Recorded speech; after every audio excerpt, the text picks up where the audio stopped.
नमस्कार, ग्रामीण महिला विद्यापीठ के एकलव्य चैनल पर आपका स्वागत है।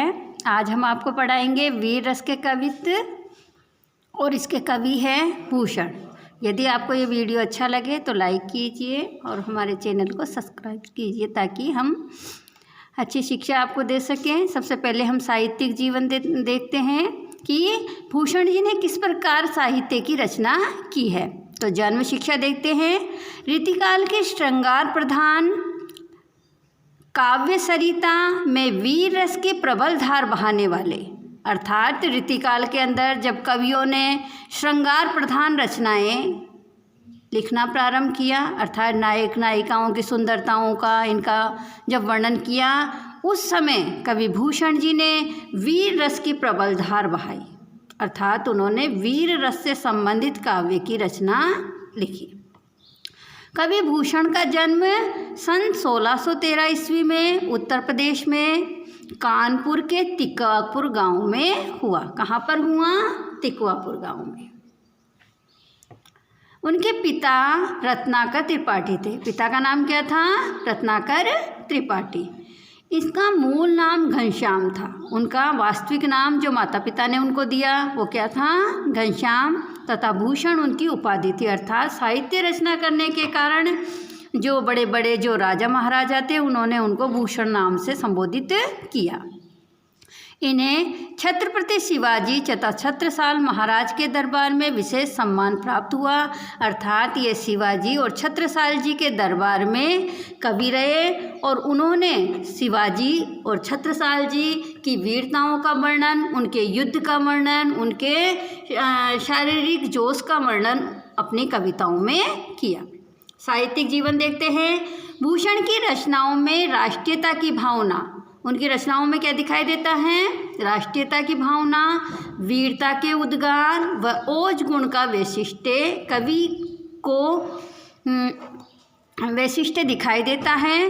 कवि को वाणी देशवासियों के लिए आज भी प्रेरणादायी, अर्थात कवि की वाणी से आज भी लोग क्या करते हैं? प्रेरणा प्राप्त करते हैं। उनकी कविताओं से हमें देश के प्रति समर्पित भावना जागृत होती है।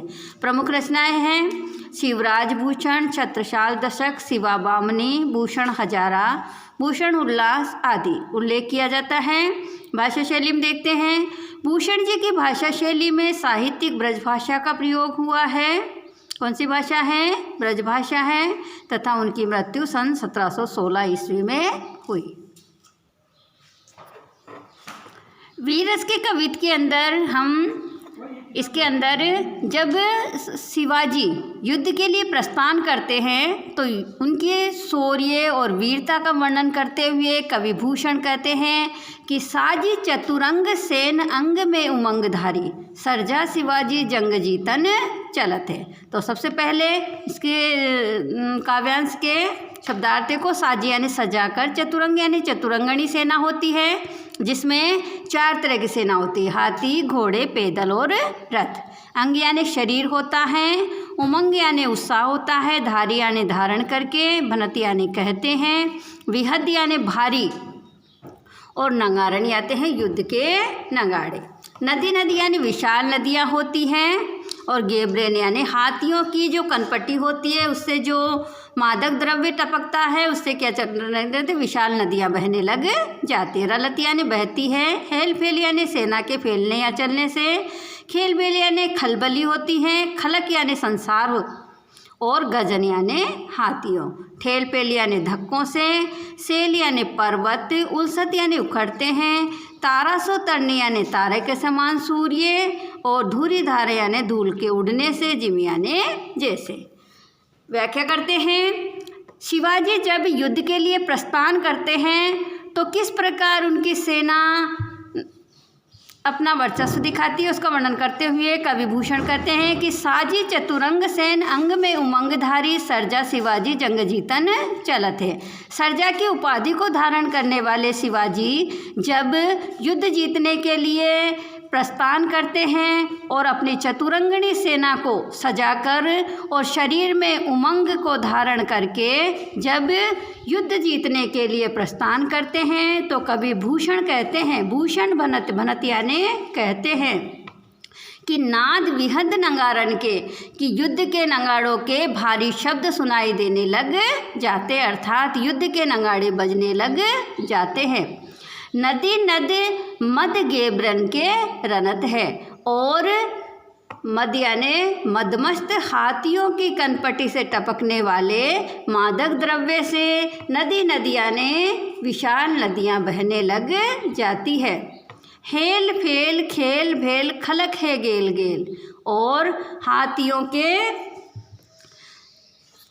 हेल फेल यानी सेना के फैलने से संसार भर में खलबली मच जाती है, संसार की गली गली में। गेल गेल यानी गली गली में खलबली मच जाती है। गजन की वेल फेल सेल उपलसने, और हाथियों के शरीर के धक्कों से बड़े बड़े पर्वत भी उखड़ने लग जाते हैं।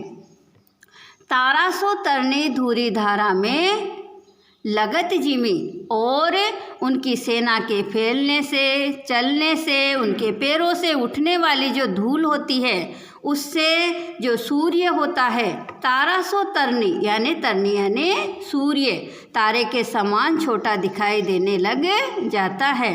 थारा पर पारा पारावारियों हलत है, और पारावार यानी समुद्र होता है, और थाली में रखे हुए जो पारा होता है, विज्ञान के अंदर एक द्रव्य पदार्थ होता है पारा जो हिलता है, उसी प्रकार समुद्र भी हिलने लग जाता है।